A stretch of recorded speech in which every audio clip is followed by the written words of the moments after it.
Greetings to all. इस video में हम डिस्कस करेंगे welfare state, its meaning and functions. अलग अलग स्कॉलर्स का अलग अलग विचार है रिगार्डिंग फंक्शंस ऑफ स्टेट के। कुछ स्कॉलर्स मानते हैं कि स्टेट को लिमिटेड फंक्शंस परफॉर्म करने चाहिए और मैक्सिमम लिबर्टी इंडिविजुअल को मिलनी चाहिए। कुछ का मानना है कि मैक्सिमम फंक्शन स्टेट को परफॉर्म करने चाहिए और मिनिमम फ्रीडम इंडिविजुअल को मिलनी चाहिए। जो इस फेवर में है कि इंडिविजुअल को मैक्सिमम लिबर्टी मिलनी चाहिए, उनमें JS Mill, Harold J Laski, TH. Green, Cole और लिंडस्ले आते हैं। अरिस्टोटल, जो कि फादर ऑफ पॉलिटिकल साइंस है, वो भी वेलफेयर स्टेट के फेवर में है। और ये जो आइडिया है वेलफेयर स्टेट का 19th सेंचुरी में अपने एग्जैक्ट रूप में प्रॉपर शेप में आता है। जो इंडिविजुअलिस्ट हैं, या हम ये बोल सकते हैं जो लिबरल्स हैं, जो फेवर करते हैं कि इंडिविजुअल को मैक्सिमम लिबर्टी मिलनी चाहिए, उनका मानना है कि स्टेट को मिनिमम फंक्शंस परफॉर्म करने चाहिए, जैसे कि पीस को स्थापित किया जाए, लाइफ लिबर्टी को प्रोटेक्ट किया जाए स्टेट के द्वारा, और अगर कोई दूसरा देश के ऊपर अटैक करता है तो उस वक्त देश अपनी भूमिका निभाए। इसके अलावा एक व्यक्ति की सोशल या फिर इकोनॉमिक लाइफ में स्टेट को इंटरफेयर नहीं करना चाहिए। अब ये जो विचार है इंडिविजुअलिज्म, इसका नतीजा ये देखने को मिलता है कि जो रिच है वो पुअर क्लास का एक्सप्लोटेशन करता है, और सिचुएशन ऐसी आ जाती है कि एक्सप्लोटेशन इंडिविजुअल के द्वारा हो रहा है, यानी कि अमीर वर्ग के द्वारा गरीब का शोषण हो रहा है। वहां पर भी स्टेट अपना कोई भी रोल नहीं दिखाती। तो ये तो इंडिविजुअलिज्म का विचार है जो कि 17th सेंचुरी में हमें देखने को मिलता है। तो 17th सेंचुरी में लेसिस फेयर का कंसेप्ट बहुत फेमस हुआ, जहां पर हम देखते हैं कि एडम स्मिथ जो हैं, उन्होंने ये विचार दिया और मैक्सिमम इंडिविजुअल की लिबर्टी के ऊपर उन्होंने फोकस किया। मगर हम क्या देखते हैं कि इसके जो बुरे परिणाम हैं वो करीब 19th सेंचुरी के एंड में जाके हमें देखने को मिलने शुरू हो जाते हैं, यानी कि प्रॉपर फॉर्म में देखने को मिलने शुरू हो गए, जहां पर हमें ये देखने को मिलता है कि एक इंडिविजुअल का बहुत ज़्यादा जो है एक्सप्लोटेशन हो रहा है। ये सारी बातें यूरोपियन कंट्रीज की है।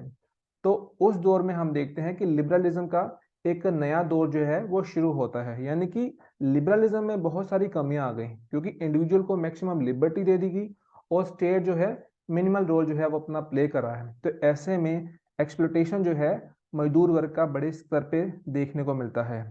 तो इसीलिए क्या होता है कि जो कैपिटलिज्म है वो इसके मैक्सिमम बेनिफिट उठाता है। अगर हम बात करें वेलफेयर स्टेट की डेफिनेशन की, तो वेलफेयर स्टेट जो है वो मैक्सिमम फंक्शन जो है इंडिविजुअल के परफॉर्म करता है। हम बोल सकते हैं कि एक इंडिविजुअल की लाइफ को मैक्सिमम कंफर्टेबल जो है वेलफेयर स्टेट के द्वारा प्रोवाइड की जाती है। मैक्सिमम लिबर्टी फ्रीडम जो है इंडिविजुअल को प्रोवाइड की जाती है, और जो इंडिविजुअल की लिबर्टी होती है उसका पूरी तरह से सम्मान किया जाता है वेलफेयर स्टेट में। वेलफेयर स्टेट की जो बहुत ही अच्छी एग्जांपल हैं उसमें इंग्लैंड और यूएस आते हैं, साथ ही साथ France, Canada, Italy, Germany, Norway, Sweden जैसे देश, और साथ ही साथ भारत जैसे देश इसमें शामिल किए जा सकते हैं। अगर हम बात करें मॉडर्न टाइम पीरियड में वेलफेयर स्टेट के फंक्शंस की, तो एग्जैक्टली इनको बाइफरकेट करना, डिफरेंशिएट करना डिफिकल्ट है, मगर प्रोफेसर विल्फ्बाय और प्रोफेसर गेटल ने कैटेगराइज करने की इनको कोशिश की है। पहले उन्होंने बताया है कि कुछ कंपल्सरी फंक्शंस होते हैं और दूसरे होते हैं ऑप्शनल फंक्शंस। तो कंपल्सरी फंक्शंस में ये बोलते हैं कि जैसे लॉ एंड ऑर्डर को मेंटेन किया जाता है, अगर कोई दूसरा देश अटैक करे तो उस वक्त देश के लोगों को बचाया जाता है, दूसरे देशों के साथ डिप्लोमेटिक रिलेशन जो है वो इस्टेब्लिश की जाते हैं, देश के लोगों को जस्टिस जो है वो प्रोवाइड करवाया जाता है। ये तो है एकदम कंपल्सरी फंक्शन देश के। इसके अलावा और भी बहुत सारे फंक्शन जो है वो परफॉर्म किए जाते हैं देश के द्वारा, उन सभी को हम ऑप्शनल फंक्शंस बोलेंगे। तो ऑप्शनल फंक्शंस कौन कौन से होते हैं? सबसे पहले लाइफ और प्रॉपर्टी जो है वो इंडिविजुअल की, उसको प्रोटेक्ट करना, क्योंकि अगर इंडिविजुअल की लाइफ या फिर प्रॉपर्टी को ही नहीं प्रोटेक्ट किया जाएगा एक देश के द्वारा, तो ऐसे में एक व्यक्ति देश के ऊपर कैसे भरोसा जो है वो कर सकता है। और जहां पर एक व्यक्ति को अपनी लाइफ का थ्रेट बना रहेगा, उसकी प्रॉपर्टी सिक्योर नहीं है, तो वहां पर वो ग्रोथ कैसे कर सकता है। तो सबसे जो महत्वपूर्ण फंक्शन होते हैं स्टेट के, उसमें लाइफ एंड प्रॉपर्टी को सिक्योर करना इंडिविजुअल की। देन उसके बाद देश के ऊपर कोई एक्सटर्नल इन्वेजन होता है, तो ऐसे में देश के लोगों को प्रोटेक्ट किया जाएगा देश के द्वारा, क्योंकि जहां पर देश के अंदर लोग ही अपने आप को कंफर्टेबल फील नहीं करेंगे या उनके अंदर ऐसी फीलिंग आएगी कि उनके ऊपर किसी भी वक्त अटैक हो सकता है। तो ऐसे में वो स्टेट के द्वारा अपनी जिम्मेवारी ऐसे उनको महसूस होगा कि देश उनकी जिम्मेवारी जान की नहीं समझ रहा। तो देश के ऊपर अगर अटैक होता है तो देश के लोगों की जान की परवाह करना, ये वेलफेयर स्टेट का काम होता है। इसी के साथ लॉ एंड ऑर्डर जो है उसको मेंटेन करना, क्योंकि जो स्टेट है वो कंटिन्यूसली ऐसी सिचुएशंस बनाती है जहां पर क्राइम को कम किया जाए। अगर कोई क्रिमिनल है तो उसको अकॉर्डिंग टू लॉ पनिश किया जाए। अगर मान लो ऐसा नहीं होगा कि लॉ का रूल नहीं होगा, then situation will be like might is right, यानी कि जिसकी लाठी उसकी भैंस। ऐसे में सर्वाइवल जो है वो बहुत मुश्किल हो जाएगा। Then further point number 4, diplomatic relation जो है एक देश दूसरे देश के साथ स्थापित करता है, क्योंकि आज जो टाइम पीरियड चल रहा है इसको हम बोलते हैं इंटरनेशनलिज्म का युग। तो यहाँ पर कोई भी आइसोलेशन को पूरी तरह से अफोर्ड नहीं कर सकता। अपनी जरूरतों को पूरी करने के लिए एक देश दूसरे देश के साथ अपने डिप्लोमेटिक रिलेशन जो है उनको स्थापित करता है। इंपोर्ट और एक्सपोर्ट को बढ़ाने के लिए डिप्लोमेटिक रिलेशन जो है वो जरूरी होते हैं, और इसी चीजों को ध्यान में रखते हुए जो अम्बेसडर होते हैं उनको नियुक्त किया जाता है दूसरे देशों में। और नेक्स्ट पॉइंट है जुडिशियल एडमिनिस्ट्रेशन। तो अपने देश के लोगों को जस्टिस जो है वो इम्पार्शियल प्रोवाइड करवाया जाए, फ्री प्रोवाइड करवाया जाए, ये भी वेलफेयर स्टेट की जिम्मेवारी होती है। क्योंकि जुडिशियल सिस्टम अगर इम्पार्शियल नहीं होगा तो फिर क्या होगा, लोग नॉन जुडिशियल मीन्स का सहारा लेंगे, लोग जो है वो वॉयलेंट हो सकते हैं। इसीलिए जो भी मैटर होता है उसको सॉर्ट आउट करने का जो जिम्मा होता है वो देश के ऊपर या फिर स्टेट के ऊपर हमें देखने को मिलता है। और किसी भी तरह का भेदभाव जो है, कोई अमीर है या गरीब, ऐसा भेदभाव नहीं देखने को मिलता। देन एजुकेशन जो है उसको प्रमोट किया जाता है, क्योंकि एजुकेशन अर्ली टाइम पीरियड में क्या होता था कि ये एक रिलीजियस मैटर होता था। जैसे भारत में अगर देखें तो गुरुकुल होते थे, इस्लामिक कंट्रीज में मदरसे होते थे, वहां पर एजुकेशन करवाई जाती थी बच्चों को। मगर प्रेजेंट टाइम पीरियड में हम क्या देखते हैं कि वेलफेयर स्टेट में ये जो जिम्मा है, ये जिम्मेवारी वेलफेयर स्टेट ने खुद ने उठाई हुई है। देन नेक्स्ट पॉइंट है सोशल एंड इकोनॉमिक सिक्योरिटी। तो देश के लोगों को सोशल और इकोनॉमिक सिक्योरिटी जो है वो प्रोवाइड करवाई जाती है। जैसे कि ओल्ड एज में जो बुजुर्ग लोग होते हैं उनको पेंशन प्रोवाइड करवाई जाती है, जो अनएम्प्लॉयड होते हैं उनके लिए बेरोजगारी भत्ता जो है वो उनको दिया जाता है। अगर कोई किसी बीमारी से लड़ रहा है तो उनके लिए जो सस्ती दवाइयाँ जो हैं वो प्रोवाइड करवाई जाती हैं।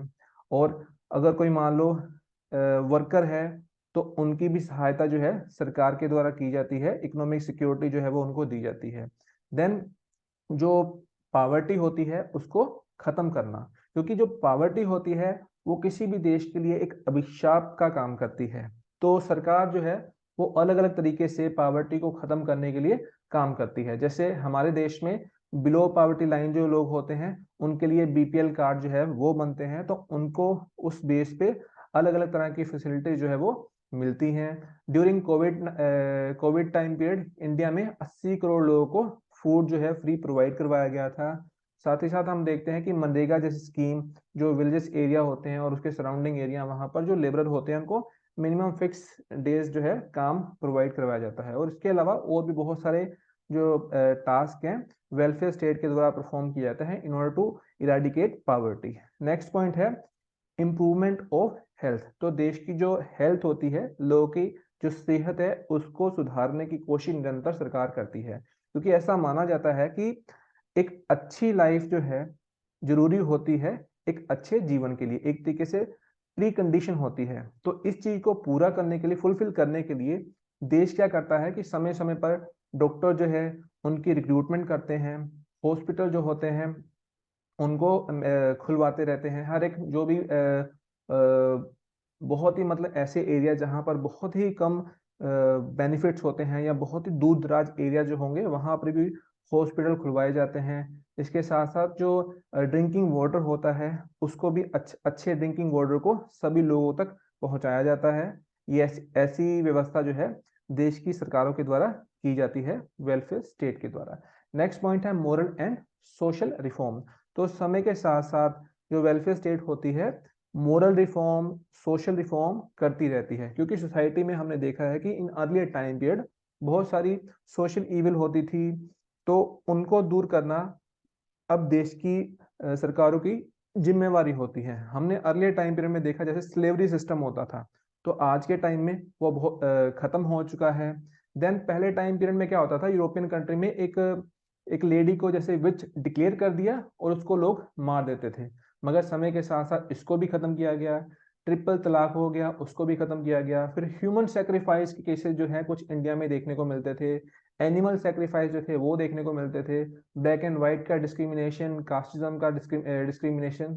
तो ये सारे जो हैं अब हम बोल सकते हैं कि सोशल इविल्स थे, और समय के साथ साथ वेलफेयर स्टेट ने इनको पूरी कोशिश की है कि समाज से दूर किया जाए।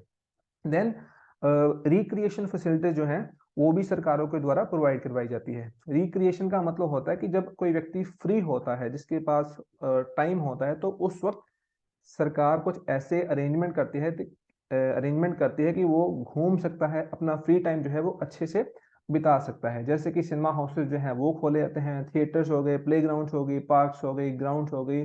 आजकल हम देखते हैं कि ओपन जिम जो है वो भी गार्डन्स में बनते हैं। तो ये सारा जो है रिक्रिएशनल फैसिलिटी का दायरे के अंदर आता है। Then provide public utility.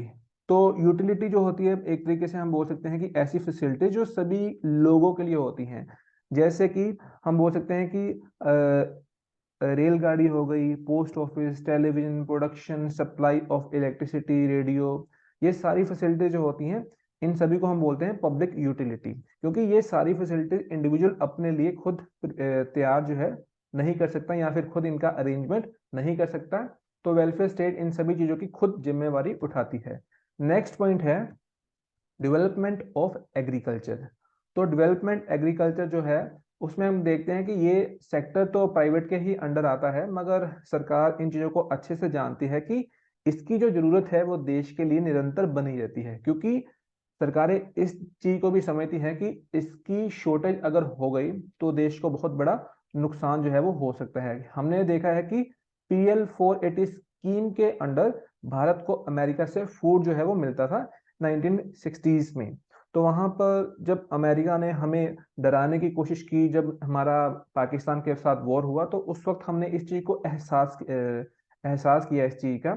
तो इसीलिए सभी वेलफेयर स्टेट इस चीज का ध्यान रखती है कि जो हमारा एग्रीकल्चर सेक्टर है उसको हमने कंटिन्यूसली डेवलप करना है। तो इसी चीज को ध्यान में रखते हुए बेटर सीड जो है उनको प्रोवाइड करवाया जाता है किसानों को। देन किसानों के कर्जे जो है वो माफ किए जाते हैं। कई बार हम देखते हैं कि किसानों को जो इलेक्ट्रिसिटी होती है वो फ्री में प्रोवाइड करवाई जाती है।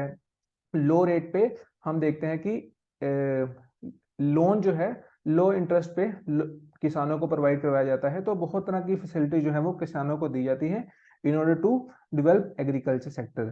साथ ही साथ एग्रीकल्चर यूनिवर्सिटीज जो हैं उनकी स्थापना होती है, साइंटिफिक एग्रीकल्चर मेथड जो है उनका सहारा लिया जाता है, ताकि ज़्यादा से ज़्यादा जो फूड है या फिर खेती बाड़ी है उसमें मदद ली जा सके साइंटिफिक मेथड्स की। Then make regulation regarding trade and industry. तो जो हमारे देश की इंडस्ट्री होती है, जो हमारे देश का ट्रेड होता है, उसके लिए भी रेगुलेशन समय समय पर आते रहते हैं। जैसे कि अगर हम बात करें इंडस्ट्री की या फिर ट्रेड की, तो वहां पर जो वर्किंग आवर होते हैं उनको फिक्स किया जाता है। रॉ मटेरियल जो होता है, जो इंडस्ट्री की रिक्वायरमेंट होती है, उसको भी प्रोवाइड करवाया जाता है। जो हमारी असेंशियल कॉमोडिटीज होती हैं, जो चीज़ हम डेली रूटीन में इस्तेमाल करते हैं, उनके प्राइसेस बहुत ज़्यादा ना हो जाए, तो उनको भी ये मतलब देखा जाता है, सरकारों की तरफ से उनका ध्यान रखा जाता है कि उनके प्राइसेस फिक्स कर दिए जाएं, ताकि सभी लोग उन चीज़ों को खरीद सकें। Then point number 15 development of natural resources. तो जब हम बोलते हैं नेचुरल रिसोर्सेज, तो एक तरीके से ये किसी भी देश की कुदरती संपत्ति होती है। तो हमेशा हर एक देश की ये कोशिश रहती है कि जो उनके नेचुरल रिसोर्सेज हैं उनको वो डेवलप करे। और सिर्फ डेवलप ही करना अपने आप में सफिशिएंट नहीं होता। जैसे किसी देश के पास रॉ मटेरियल है, उसको डेवलप करे एंड देन उनको अच्छे से एक्सप्लॉइट करे। और अगर कोई चीज एक्सेस में है, जरूरत से ज्यादा है, तो उनको दूसरे देशों में एक्सपोर्ट जो है किया जा सकता है। नेक्स्ट पॉइंट है point number 16, make regulation regarding export and import. तो जैसे कि हमें पता है कि आज के समय में कोई भी देश अपने आप में सेल्फ सफिशिएंट नहीं होता, इसीलिए जो चीज किसी देश के पास कम होती है उसका वो इंपोर्ट करता है, और जो चीज उसके पास सरप्लस होती है वो एक्सपोर्ट करके पैसे कमाता है। तो इस चीज को ध्यान में रखते हुए सरकार जो है वो इंपोर्ट और एक्सपोर्ट के लिए कानून जो है वो बनाती है, और इस चीज का भी सरकार ध्यान रखती है कि हमारे देश में किसी चीज की शॉर्टेज ना हो जाए, इतनी ज्यादा एक्सपोर्ट किसी चीज की ना हो, और जो चीजें ऑलरेडी देश में अवेलेबल हैं उनको बहुत ज्यादा मात्रा में इंपोर्ट ना किया जाए। नेक्स्ट पॉइंट है point number 17, imposition and collection of taxes. तो हर एक देश को देश चलाने के लिए, सरकार को देश चलाने के लिए फाइनेंशियल रिसोर्सेज की निरंतर जरूरत रहती है, क्योंकि देश जो है वो बहुत सारे वेलफेयर प्रोजेक्ट कंटिन्यूसली चलाता रहता है। तो इसके लिए वो क्या करता है कि अलग अलग जो कमोडिटीज होती हैं उनके ऊपर टैक्स जो है वो लगाया जाता है, टैक्स लगाया जाता है, उनको बाद में कलेक्ट किया जाता है, तो सो दैट जो देश है उसको अच्छे से चलाया जा सके, और बैंकिंग सिस्टम जो है उसको भी अपने कंट्रोल में रखा जाता है। साथ ही साथ जो करेंसी वगैरह होती है, जितनी रिक्वायरमेंट होती है उसी के हिसाब से उसकी प्रिंटिंग भी होती है, एंड देन सरकार जो है वो नेसेसरी एक्शन समय समय पर लेती रहती है, सो दैट कि जो इन्फ्लेशन जो है उसको कंट्रोल किया जा सके। पॉइंट नंबर 18 है protection of the interest of labour. जो हमारे देश के लेबर होते हैं, मजदूर वर्ग, उनके जो हित होते हैं उनके भी हितों की रक्षा जो है वेलफेयर स्टेट के द्वारा की जाती है, और खास तौर पर वेलफेयर स्टेट जो है मजदूर वर्ग के बारे में सोचती है। जैसे कि हम बोल सकते हैं कि वर्किंग आवर होते हैं जो मजदूरों के, वो फिक्स होते हैं। जनरली हम देखते हैं कि 8-9 घंटे वर्किंग आवर होते हैं। अगर वो एक्स्ट्रा टाइम करते हैं जॉब तो उसके लिए उनको अलग से पेमेंट होती है। देन उनको यूनियन बनाने का अधिकार होता है।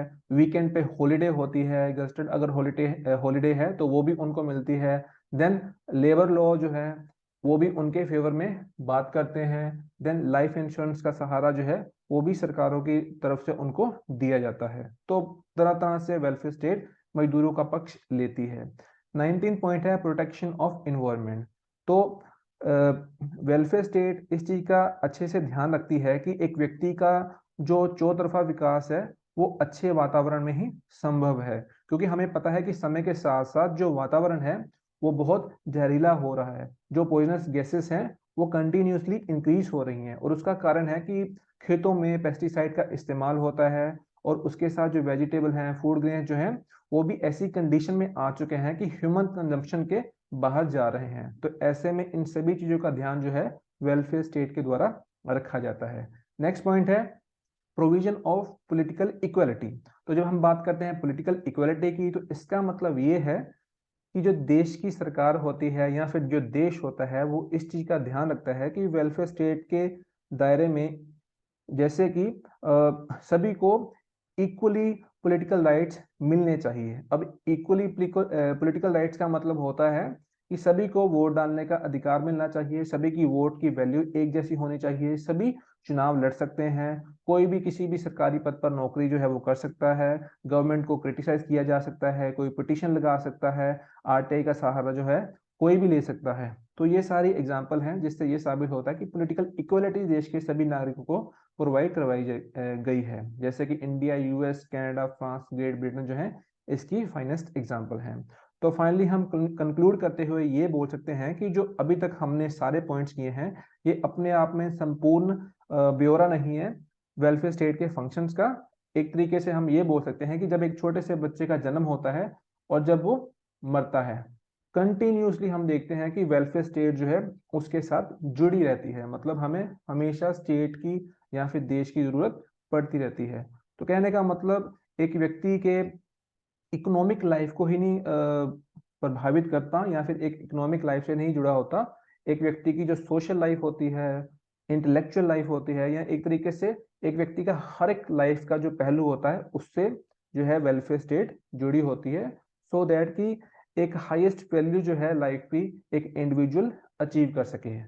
तो इसी के साथ हम ये भी देखते हैं कि कुछ क्रिटिसिज्म जो है वेलफेयर स्टेट का होता है, जैसे कि अगर वेलफेयर स्टेट ही इतने सारे फंक्शन परफॉर्म करेगी तो उसका नतीजा ये होगा कि जो स्टेट है उसके रिसोर्सेज का इस्तेमाल बहुत ज़्यादा होगा, जिसका नतीजा ये है कि स्टेट इनएफिशिएंट बनेगी, और अगर सारे फंक्शन स्टेट की ही तरफ से किए जाएंगे इंडिविजुअल के, तो ऐसे में इंडिविजुअल सेल्फ इंडिपेंडेंट नहीं कभी बन पाएगा, और ये काफी कॉस्टली एडमिनिस्ट्रेशन होता है। और जब वेलफेयर स्टेट का कंसेप्ट हम देखते हैं तो वहां पर ब्यूरोक्रेसी जो है उसका रोल बढ़ता है। जब ब्यूरोक्रेसी का रोल बढ़ेगा तो ऑब्वियसली करप्शन बढ़ती है, रेड टेपिज्म जो है वो हमें ज्यादा बढ़ते हुए देखने को मिलती है। और जब स्टेट ही लिबर्टी प्रोवाइड कराने का जिम्मा उठा लेती है, तो एक तरीके से कई बार ये भी देखने को मिलता है कि एक इंडिविजुअल की लिबर्टी जो है उसको कर्टेल किया जाता है स्टेट के द्वारा। So this is all about this topic. Thank you very much.